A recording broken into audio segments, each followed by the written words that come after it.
Assalamualaikum warahmatullahi wabarakatuh. Bismillahi walhamdulillah wassalatu wassalamu ala rasulillah wa ala alihi wa sahbihi wa mawala.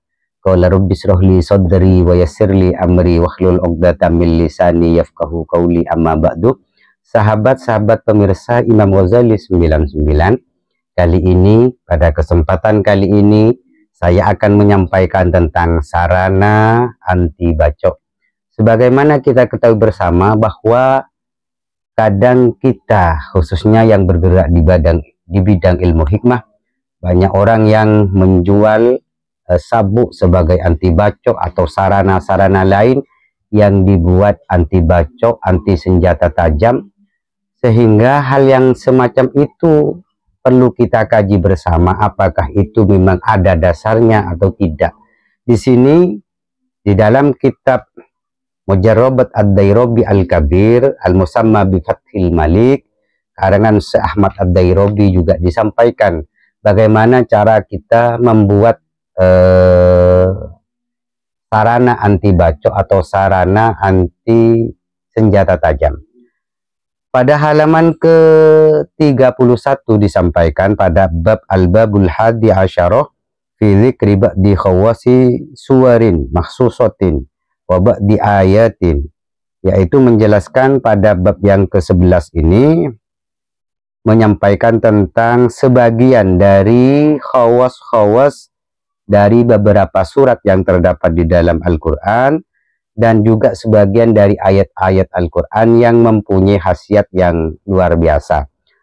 Di sini pada halaman ke-31-nya disampaikan wa minha, yaitu termasuk kepada pembahasan mengenai tentang surat-surat yang mempunyai khasiat, yaitu surat Hudin, yaitu surat Hud.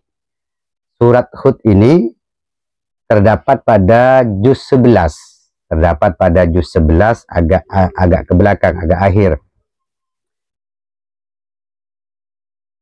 Min khawasiha, di antara khasiat-khasiatnya surat Hud,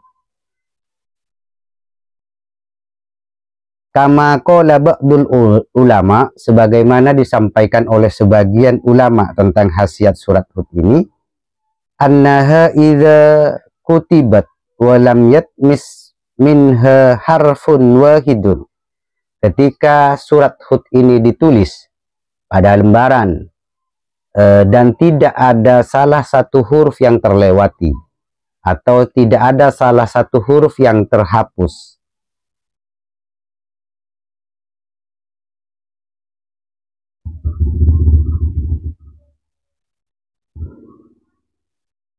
wahamalaha ma'ahu, kemudian hasil tulisannya tadi itu dibuat azimat kemudian dibawa, maka ketika itu terjadi lam ya'mal fihi silahu, maka ketika itu dilakukan maka tidak akan ada senjata tajam yang bisa berfungsi atau bisa mengenainya, sehingga ketika seseorang menggunakan azimah ini, maka ketika berhadapan dengan senjata tajam, maka insya Allah orang tersebut akan diselamatkan dari senjata tajam. Artinya orang tersebut anti bacok. Kenapa? Karena di sini lam ya'mal fihi silah, senjata tajam tidak akan pernah bisa berfungsi menghadapi orang-orang yang memakai azimat ini. Wa tahsulu lahul haibah, selain dari juga anti bacok, orang yang menggunakan azimat surat Hud ini, orang tersebut akan menjadi orang yang berwibawa. Orang yang berwibawa ini lebih baik dan lebih bagus daripada orang yang ditakuti. Kalau orang yang ditakuti di depannya dia takut, tapi di belakangnya dia tidak akan takut. Tapi ketika orang berwibawa, ketika di hadapannya dia tidak berani, di belakangnya pun juga dia tidak akan berani. Itulah perbedaan antara takut orang yang ditakuti dengan orang yang berwibawa. Selanjutnya, wa tahsulun nasru, begitu juga orang tersebut akan mendapatkan kemenangan, akan mendapatkan pertolongan. Sehingga orang-orang yang memakai azimat ini di dalam perlombaan, di dalam pertarungan, di dalam perang, maka akan selalu menemukan kemenangan.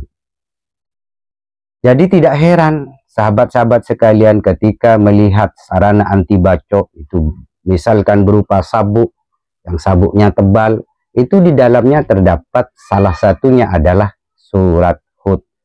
Oleh sebab itu, bagaimanakah sahabat-sahabat untuk mendapatkan khasiat yang seperti itu? Di sini disampaikan bahwa ketika sahabat-sahabat sekalian ingin membuat azimat anti bacok ini, hendaklah sahabat-sahabat sekalian itu melakukan sholat hajat di malam kelahiran. Maksudnya di malam kelahiran ini, jika sahabat-sahabat sekalian lahir pada hari Jumat, maka lakukanlah sholat hajatnya itu di malam Jumat sekaligus membuat azimatnya. Ketika sahabat-sahabat sekalian lahir di hari Rabu, maka malam Rabunya pun harus melakukan sholat hajat dan sekaligus membuat azimat tersebut. Seumpama seseorang itu lahir di malam hari, di malam Kamis misalkan, maka lakukanlah itu di malam Kamis. Karena tidak ada, kalau malam Kamis bukan berarti dilakukan di hari Kamisnya, tetap dilakukan di malam hari. Lakukanlah di malam Kamis jika lahirnya pada malam Kamis. Selanjutnya setelah sholat hajat, maka sahabat-sahabat sekalian membaca istighfar sebanyak 100 kali, sholawat sebanyak 100 kali, kemudian tulislah surat Hud dalam satu majelis. Pengertian menulis dalam satu majelis, jadi ketika menulis surat Hud, mulai dari awal sampai akhir, ini sahabat-sahabat sekalian harus dalam satu tempat, artinya tidak boleh ketika sudah menulis berpindah tempat. Berpindah tempat artinya apa? Ketika dia selesai sholat langsung menulis di tempat pesolatannya itu atau di tempat sholatnya itu harus diselesaikan. Tidak boleh ada jeda, keluar atau apapun itu. Ini adalah tata caranya. Kenapa kok sangat sulit? Ya karena memang khasiatnya juga sangat luar biasa. Ketika ini tidak dilakukan, maka khasiatnya akan berkurang. Maka tulislah surat Hud ini dalam satu majelis dan menghadap kiblat. Jadi sahabat-sahabat sekalian harus menghadap kiblat dalam penulisannya. Selama menulis, selanjutnya ini tata caranya juga. Selama menulis, sahabat-sahabat sekalian harus ada pengasapan dupa. Disilahkan menggunakan dupa apa saja, baik itu gaharu, sumu'ul afroh atau lain-lain sebagainya. Jadi silahkan itu selama penulisan itu gunakan dupa. Usahakan dupanya itu agak dipersiapkan agak banyak, karena di dalam penulisan surat Hud ini agak lama karena memang banyak. Namun ketika sahabat-sahabat sekalian menginginkan khasiat yang luar biasa ini, maka yang banyak itu tidak akan pernah terasa banyak, yang lama tidak akan terasa lama. Jadi kalau sahabat sekalian malas untuk melakukan ini, berarti sahabat dalam posisi aman-aman saja, artinya tidak menginginkan anti bacok. Selanjutnya, selama menulis, sahabat-sahabat sekalian itu tadi disampaikan selama menulis itu harus menggunakan dupa. Setelah selesai penulisan surat Hud selesai, maka lipatlah lipatlah kertas tadi yang sudah ditulis. Maka setelah dilipat, asapi dengan dupa tadi. Baru setelah itu sahabat-sahabat sekalian bungkus.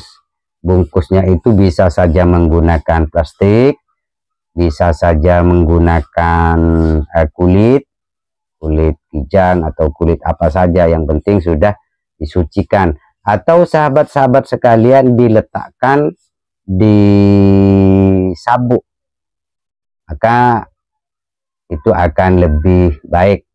Jadi banyak ahli ilmu hikmah ini menulis surat Hud ini untuk kemudian dijadikan sabuk sebagai sarana anti bacok.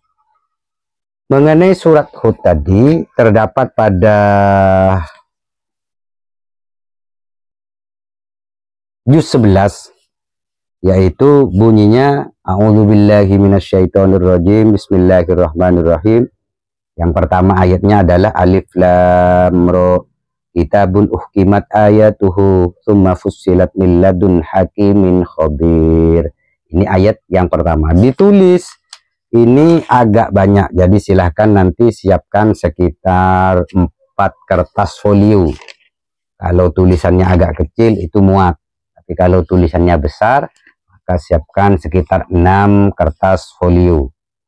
Sampai ayat yang terakhir, yaitu walillahi ghaibus samawati wal ardh wa ilaihi yurja'ul amru kulluh fa'budhu wa tawakkal alaih wa ma rabbuka bighafilin amma ta'malun. Ini memang ayat-ayatnya banyak mengandung ayat-ayat tentang kita itu mengembalikan dan meminta pertolongan, bertawakal juga kepada Allah Subhanahu wa Ta'ala. Sehingga tidak heran khasiatnya yaitu untuk anti bacok dan untuk kemenangan dalam setiap persoalan.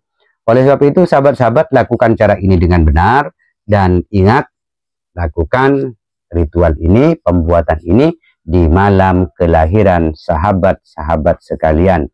Kenapa? Karena kelahiran kita itu adalah bentuk kemenangan kita, bentuk wujud kita, sehingga kita akan mendapatkan kemenangan itu kembali di dalam setiap kita bertikai dengan orang lain. Sahabat-sahabat, demikian yang bisa saya sampaikan. Ketika ada yang belum paham, silahkan komen di kolom komentar atau ikuti live saya, bisa tanya langsung di live saya yaitu di TikTok IGE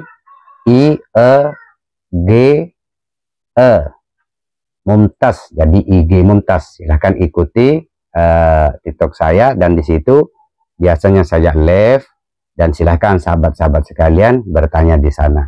Demikian yang bisa saya sampaikan. Wassalamualaikum warahmatullahi wabarakatuh.